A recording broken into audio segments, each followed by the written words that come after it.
Hello there.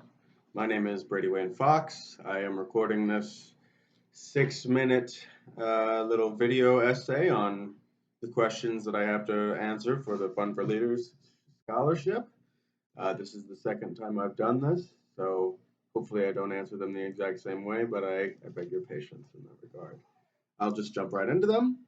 Um, what kind of leader am I? I believe that I am the kind of leader who has particular gifts for bringing people's attention to something that we don't often think about. I think that we in the modern day are very hustle bustle, busy people. And as a result of that, I think sometimes we forget, about the more important things in life, such as God and what it means to be living in a Christian way in a non Christian nation and world, and how to interact with our fellow human beings who disagree with us. I think that I have a particular gift towards calling people to have a more nuanced view of situations, and I've always taken immense pleasure in expanding the circumstances in which we're thinking about things. A leader that inspires me, I would most likely say Dietrich Bonhoeffer is an inspiration. A lot of my favorite philosophers are probably inspirations. Albert Camus, Soren Kierkegaard, a variety of those existentialist philosophers who really kind of tapped into the core of the message, which is that everybody's going through hard stuff, and we all have to kind of wrestle with the world and find solace where we can. And for me, my solace is in God, so I thank those existentialist philosophers, but also I rest in the promises given to us by our God. Um, the most significant challenges and opportunities facing the ELCA in the next 10 years, I think that we are currently in 2023 in the midst of a very big shift. Obviously, I think everybody thinks that. I don't know. I know I'm not necessarily treading new ground here, but the church is changing, and some people want to say that it's dying, but I think that it's changing. And it's a big challenge to figure out where we're going to be changing with it, but it's a great opportunity to go forward and see how God is going to interact with the world today. If we view the Holy Spirit as acting in the world all the time, then we have to remember that God is with us in this.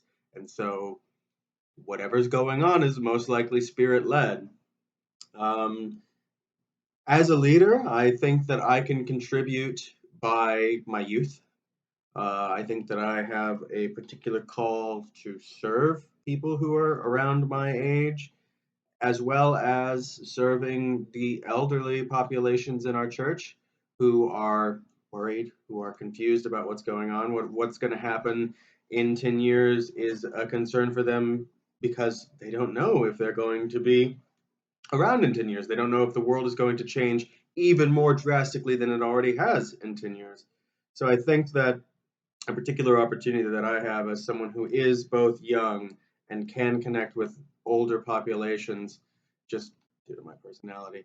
Um, I think that I have a particular gift to be able to say to these people, both young people and old people, I can kind of bridge a gap and bridge a gap of anxieties. Young people are terrified today of the prospect of what to do in the modern era as they're growing up, with the whole world seeming like it's changing so rapidly. We're in the midst of turmoil, obviously, with the climate change and the situations with the government and all that. And old people are terrified at what change is looking like in the modern day. They see their traditional values being eroded and all that. And I think that I have particular gifts to bridge those gaps and make people feel better. Um, I'm not entering seminary with any questions because part of my uh, application should say that I am in the accelerated ministry program at Wartburg Theological Seminary. And so I do already have a year of seminary under my belt, though I am still being considered for the scholarship. Well, a semester. Um, the questions that I have going forward are how am I going to translate all of this knowledge that I've gotten in just this 1 year into my life as a theologian and a pastor? I'm incredibly excited to see what more I'm going to learn. I watched the video that I recorded for last year, and I learned a lot more than I thought I would even then. So knowing that and knowing that that was just semester number one, I'm very intrigued to see where the rest of seminary goes. Anything else I'd like to share with the selection committee? I am in generally desperate need of this. I know that everyone is, but I would be very thankful for God's gift of this to me, should that be what happens. Uh, I'll leave it at 6 minutes, but thank you for your consideration. Once again, my name is Brady Wayne Fox. Have a good day.